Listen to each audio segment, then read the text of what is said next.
5ই August 2024-এর পট পরিবর্তনের আগে Rajshahi city কর্পোরেশনে কর্তৃপক্ষ 9টি বিভাগ খুলেছিলেন। হ্যাঁ, জনসম্প্রীতি বিভাগ, তারপরে সুরক্ষা বিভাগ, বিনোদন, এই ধরনের বিভিন্ন ধরনের বিভাগগুলো খুলেছিলেন। আসলে এগুলো ছিল একটা রাজনৈতিক পুনর্বাসনের, যে বিভিন্ন রাজনৈতিক দলকে এখানে পুনর্বাসন করার জন্য একটা অপচয় খাত আর কি। ওই টাকাটা অবশ্য আমাদের রাজস্ব খাত থেকে ব্যয় হতো। তো বর্তমান সরকার কিন্তু বিভাগগুলো বন্ধ করে দিচ্ছে। ওইখানে যারা জনবল ছিল তাদের ভিতরে যারা একটু দক্ষ হয়তো তাদেরকে অন্য ডিপার্টমেন্টে তারা বদলি করেছে। হ্যাঁ, অন্যান্যগুলো তাদের চাকরিটা হারিয়েছে, অতিরিক্ত জনবল।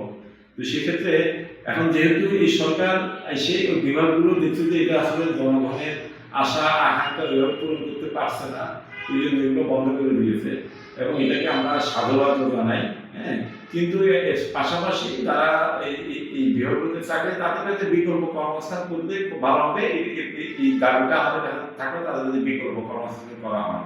এবং আমাদের সুজনের পক্ষ থেকে আমাদের বক্তব্য হচ্ছে যে আপনার ভবিষ্যতে, হ্যাঁ, এই ধরনের অপচয়মূলক কোনো প্রকল্প যাতে সিটি কর্পোরেশন কর্তৃপক্ষ না নেয় এবং সরকার যাতে এদিকে একটু কর্তৃপক্ষ যাতে এদিকে একটু নজর দেয়। যে ধরনের প্রকল্প নেওয়া হোক না কেন, এটা যাতে যারা সিটি কর্পোরেশনে বসবাস করে যে নাগরিক সমাজ তাদের যাতে কাজে আসে ওই ধরনের প্রকল্পগুলো নিতে হবে। ওই রাজনৈতিক পুনর্বাসন করার জন্য, রাজনৈতিক ফায়দা করার জন্য বা রাজনৈতিক খুশি করার জন্য, হ্যাঁ, ব্যক্তিগত লালসের কোনো প্রকল্প যাতে না হয়, এটা চিরতরে আমরা সুজনের পক্ষ থেকে আমরা চিরতরে রাজশাহী সিটি কর্পোরেশনকে বন্ধ করার জন্য বলছি। এমন প্রকল্প নিতে হবে যেটা জনকল্যাণে সবসময় ব্যবহৃত হবে।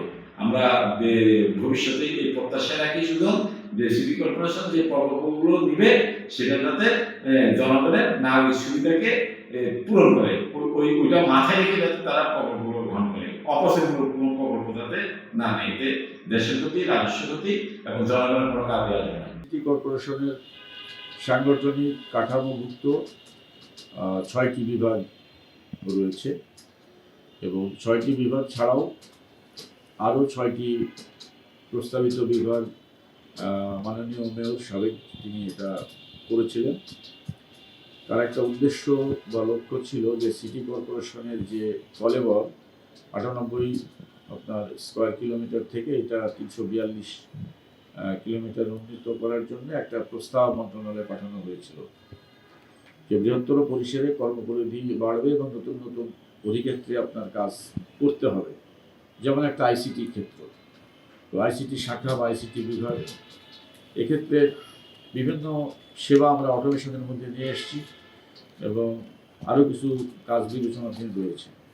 এরকমভাবে অনেকগুলো আপনার শাখা যেগুলো প্রস্তাব করা হয়েছিল, যেহেতু এগুলো সাংগঠনিক কাঠামোভুক্ত নহে, কিন্তু আমরা গত সময়ের যে অভিজ্ঞতা তাতে অনুমোদিত বাজেটের ভেতরে বাজেট অনুমোদিত হিসাবে আপনারা ওই কর্মচারীদেরকে বা ওই বিভাগগুলোকে বা শাখাগুলোকে হয়তো অবলোকন করেছেন।